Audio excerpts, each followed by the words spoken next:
jokrob għandi laċ. Huma kollha karbiet ta' Alla li qed ifittex il-bniedem eżistijej. Din hija differenza fundamentali li teżisti bejn ir-reliġjon nisranija u r-reliġjonijiet l-oħra li llum il-ġurnata tkun ċara f'moħħna. Għaliex qegħdin nabdu nafġu diversi elementi minn kull reliġjon u nagħmlu kawlata sħiħa f'dik li hija fidi, reliġjożità, ima, devozzjoni sejħu li tridu, imma qed nagħmlu kawlata sħiħa. Il-fidi nisranija dak li għamela differenti eżistijaj minn kull reliġjon oħra hija din.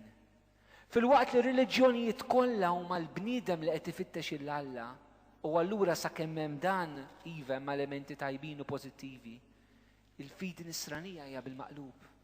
Huwa Alla li qed ifittex il-bniedem u mhux il-bniedem li qed ifittex l-Alla. U jekk il-bniedem qed ifittex il-Alla huwa għaliex Alla qiegħed ifittxu.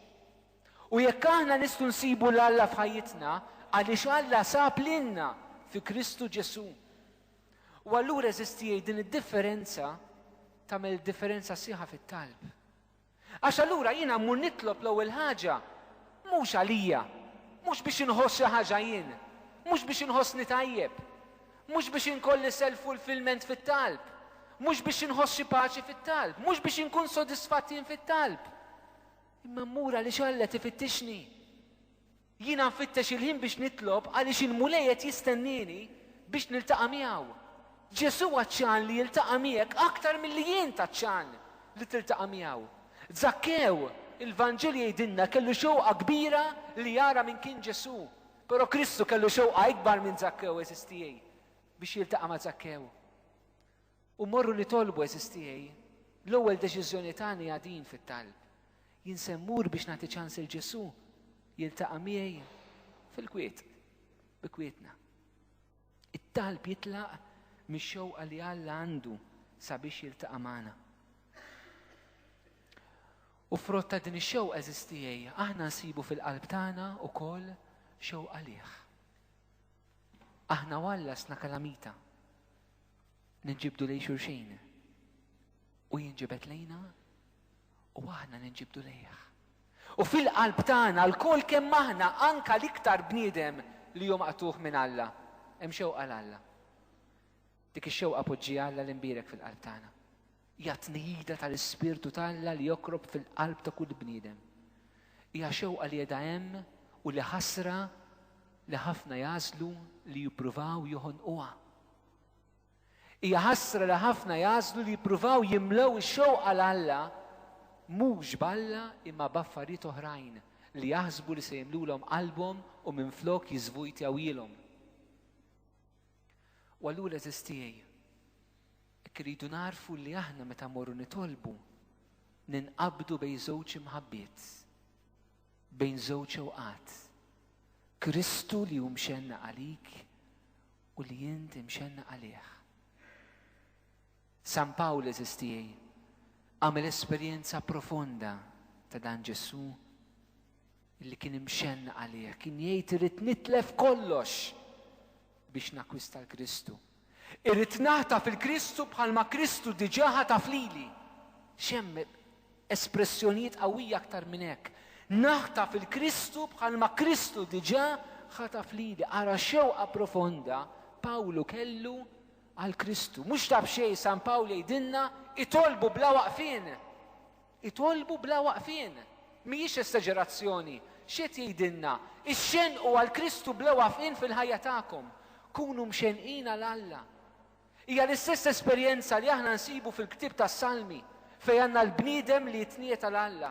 Psalm 62 jokrob Alla Alla tiegħi int lilek ħerqan infittex, ruħi bil-għaċċ għalik imxennaq jiena, bħal art nixfa maħruqa bla ilma, hekk ruħi għaċċana għalik Alla tiegħi meta niġi u nara wiċċ Alla.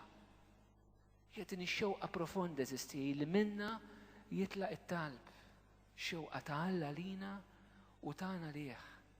U tajjeb illi nistaqsu matul dan ir-randan bibtijaj. Din ix-xewqa tagħna l-Alla hijiex preżenti. Din ix-xewqa tagħna l-Alla aħniex nistħu minnha. Din ix-xewqa tagħna l-Alla inħossu wiex tumiljana għax naħsbu li m'għandni bżonnu. Din ix-xewqa tagħna l-Alla x'qegħdin nagħmlu biha. Ġesu eżistijej. Din l-istess xewqa li aħna għandna lieh u kellu għall-Missier. Is-sigriet ta' Ġesu kien ir-relazzjoni ma' Missieru. Diversi drabi nsibu li Ġesu jitkellem dwar il-Missier, però meta nsibu l-Ġesu jitlob, Ġesu jitkellem mal-Missier. U allura eżisti aħna rridu nħarsu lejn Ġesu bħala l-eżempju tagħna fit-talb. Għaliex? Għaliex Ġesu kien jitlob. It-talb ta' Ġesu kien differenti minn tagħna. Għaliex?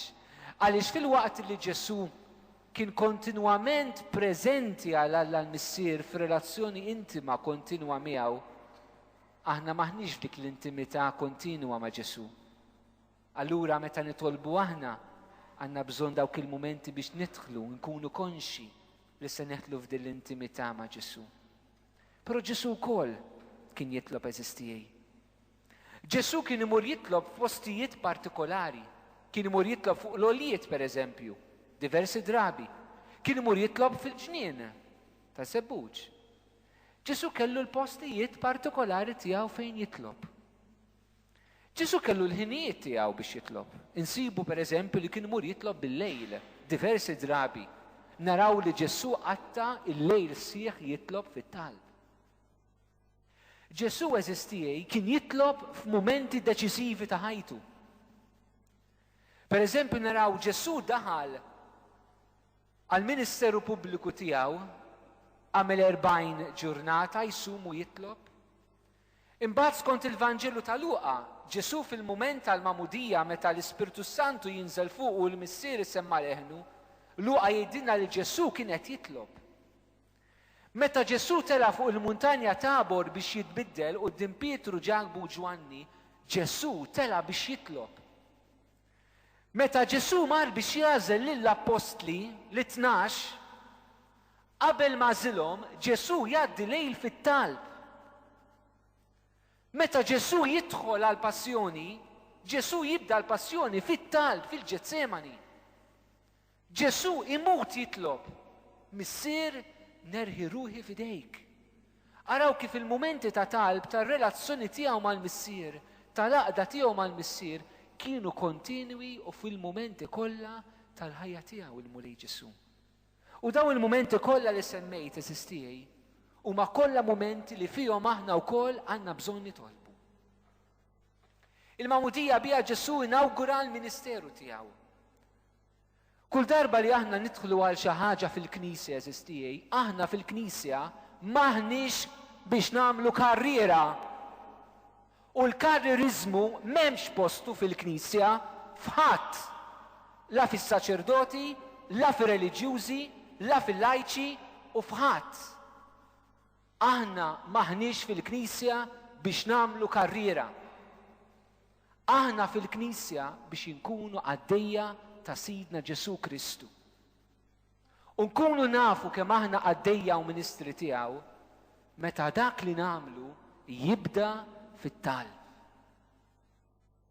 Xi kuntant naħseb li l-proġetti li nagħmlu fil-Knisja nqumu noħolmu b'xi ħaġa u rridu nagħmluha. Tiġina idea u nfaqsuha hekk u ntfagħu fuq ħadd ieħor biex jagħmilha. Inkunu f'laqgħa ta' xi kunsill, tiġi idea u naraw x'nagħmlu biha. Il-proġetti ta' Alla eżistijej, il-ministeri li Alla jafdana, dak li Alla jrid minna biex nagħmlu jibda fit-talb. Kemm hu perikoluż min imexxi n-nies li ma jitlobx. Kemm aħna perikolużi jekk naqbdu nagħtu pariri mingħajr ma nitolbu. Kemm inkunu qegħdin ningannaw b'xulxin li nippruvaw nitkellmu f'isem Alla u ma nkunux nies ta' Alla fit-talb. U għangan kbir ta' xetan f'ħajjitna eżistijej. Iġelna nagħmlu x-xogħol ta' Alla mingħajr Alla għax ma nitolbux. U min ma jitlobx ma jafx Alla x'irid minnu ħbieb. U allura importanti li aħna bħala Knisja f'kull proġett li aħna nagħmlu, f'kull ministeru li naqdu, irid jibda fit-talb. Ġesu eżistijej jitlob edna fit